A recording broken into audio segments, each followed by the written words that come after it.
Hello everyone, welcome back to my channel Manzil Tak. Friends, आज की इस वीडियो में हम देखेंगे मगध के उदय चैप्टर से रिलेटेड जितने भी इंपॉर्टेंट क्वेश्चंस हो सकते हैं। तो आज की क्लास का अपना पहला क्वेश्चन है कि भारत का कौन सा क्षेत्र प्राचीन समय में अवंतिका के नाम से जाना जाता था। ऑप्शंस हैं अवध, रुहेलखंड, बुंदेलखंड या फिर मालवा। तो वर्तमान का जो मालवा क्षेत्र है या जो मालवा महाजनपद है वो प्राचीन काल में अवंतिका के नाम से जाना जाता था। यह राज्य जो है वो दो भागों में विभाजित था। पहला था उत्तरी अवंतिका जिसकी राजधानी थी उज्जैनी, और इसका दूसरा भाग था दक्षिणी अवंतिका जिसकी राजधानी थी महिष्मती। नेक्स्ट क्वेश्चन देखते हैं। अगला क्वेश्चन है कि आजीवक एक संप्रदाय था। ऑप्शंस हैं बुद्ध के समकालीन बौद्धों से अलग हुई एक शाखा, चारवाक द्वारा स्थापित संप्रदाय या फिर शंकराचार्य द्वारा स्थापित संप्रदाय। तो फ्रेंड्स, इस क्वेश्चन का जो राइट आंसर है वो है ऑप्शन नंबर ए। आजीवक जो है वो बुद्ध के समकालीन एक संप्रदाय था। इन्हें नियतवादी संप्रदाय भी कहते हैं। आजीवक लोग पौरुष, कर्म और उत्थान की अपेक्षा भाग्य या नियत को अधिक बलवान मानते थे। अगला क्वेश्चन देखते हैं। अगला क्वेश्चन है कि वह शासक कौन था जिसने राज्य सिंहासन पर बैठने के लिए अपने पिता बिंबिसार की हत्या की थी। ऑप्शंस हैं अशोक, अजातशत्रु, कनिष्क या फिर सिमुक। तो फ्रेंड्स, इस क्वेश्चन का राइट आंसर है ऑप्शन नंबर बी, अजातशत्रु। ध्यान दीजिएगा, मगध पर हर्यक वंश के शासक व इस वंश के संस्थापक बिंबिसार की हत्या उनके पुत्र अजातशत्रु ने की थी। अजातशत्रु को इतिहास में पितृहंता यानी कि पिता की हत्या करने वाला के रूप में भी जाना जाता है। अजातशत्रु की हत्या उनके पुत्र उदयन ने की थी। बिंबिसार की हत्या अजातशत्रु ने की तथा अजातशत्रु की हत्या उनके ही पुत्र उदयन ने की।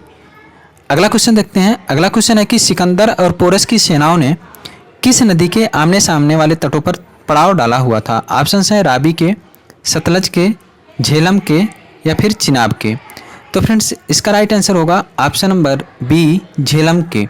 सिकंदर का सबसे प्रसिद्ध युद्ध जो है वो 326 ईस्वी पूर्व झेलम नदी के तट पर पौरव राजा पोरस के साथ हुआ था, जो वितस्ता के युद्ध के नाम से भी जाना जाता है। वितस्ता के युद्ध के नाम से भी जाना जाता है। वितस्ता को और एक नाम से जाना जाता है जिसको बोलते हैं हाइडे स्पीच का युद्ध। ध्यान दीजिएगा, वितस्ता के युद्ध को हाइडे स्पीच के युद्ध के नाम से भी जाना जाता है। अगला क्वेश्चन देखते हैं। नेक्स्ट क्वेश्चन है आपका, निम्नलिखित मगध के वंशों को क्रम के अनुसार व्यवस्थित करें। तो फ्रेंड्स, सबसे पहले जो है वो हर्यक वंश है, वो है 544 ईस्वी पूर्व से 412 बीसी। इसके बाद आपका आता है शिशुनाग वंश जो कि है 412 बीसी से 344 बीसी। उसके बाद नंद वंश आता है। नंद वंश का जो कार्यकाल है वो है 344 बीसी से 322 बीसी। और लास्ट में आपका आता है मौर्य वंश। मौर्य वंश का जो कार्यकाल है वो है 323 ईस्वी पूर्व, 323 बीसी। तो इस तरह से इसका जो राइट आंसर होगा ऑप्शन नंबर सी, हर्यक वंश, शिशुनाग वंश, नंद वंश और लास्ट में मौर्य वंश। नेक्स्ट है कि चेदी वंश का प्रसिद्ध शासक राजा खारवेल किस क्षेत्र से था। ऑप्शंस हैं चोलमंडलम, कलिंग, कन्नौज, पुरुषपुर। तो फ्रेंड्स, चेदी वंश का प्रसिद्ध राजा खारवेल जो है वो कलिंग से संबंधित था। यह जैन धर्म का अनुयायी था। खारवेल के हाथी गुम्फा या खंडगिर या उदयगिर गुफाओं में प्रारंभिक जैन अवशेष मिलते हैं। नेक्स्ट क्वेश्चन देखते हैं।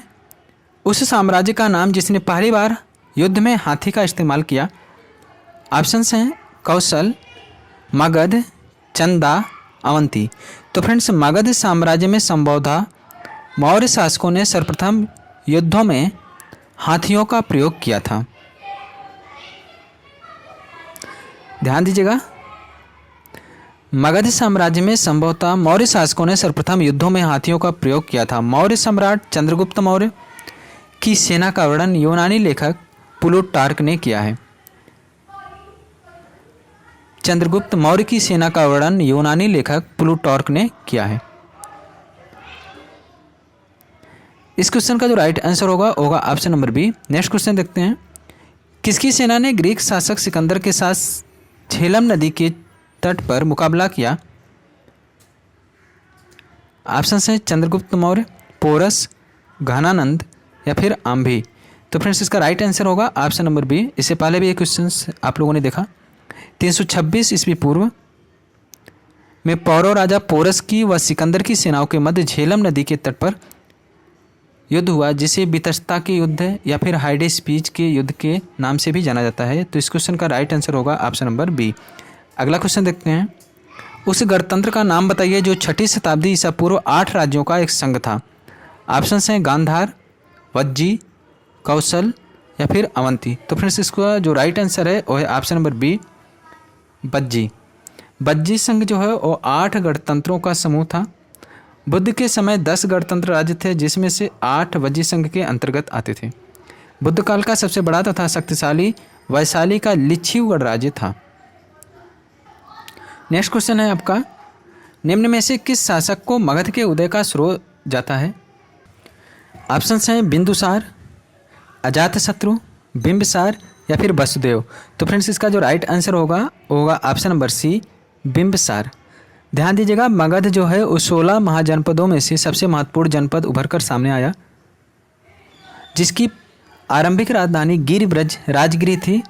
मगध पर बिंबिसार ने हर्यक वंश की स्थापना कर मगध साम्राज्य की नींव रखी। इसे मगध साम्राज्य का वास्तविक संस्थापक भी कहा जाता है। अगला क्वेश्चन है आपका। मौर्य वंश के बाद किस वंश ने मगध पर शासन किया था? ऑप्शन हैं सातवाहन, शंगु, नंद या फिर कण्व। तो फ्रेंड्स मौर्य वंश के अंतिम शासक बृहदर्थ की हत्या उसके सेनापति पुष्यमित्र शुंग ने कर दी थी और शुंग वंश की नींव रखी थी। पतंजलि इसके समकालीन थे। पुष्यमित्र शुंग कट्टर ब्राह्मणवादी था। उसने 2 अश्वमेध यज्ञ का अनुष्ठान किया था। तो फ्रेंड्स इसका जो राइट आंसर होगा शुंग वंश। मौर्य वंश के बाद किस वंश ने मगध पर शासन किया? तो शुंग वंश ने। नेक्स्ट क्वेश्चन है। नालंदा विश्वविद्यालय कहाँ पर है? ऑप्शन है राजस्थान, असम, बिहार या फिर गुजरात। तो इसका राइट आंसर है option number C, Bihar. Nalanda विश्वविद्यालय जो है बिहार पटना के पास लगभग 80 किलोमीटर की दूरी पर है। इसे 2016 में विश्व विरासत स्थल की धरोहर सूची में शामिल किया गया है। इसका निर्माण जो है गुप्त काल के शासक कुमार गुप्त के समय हुआ था।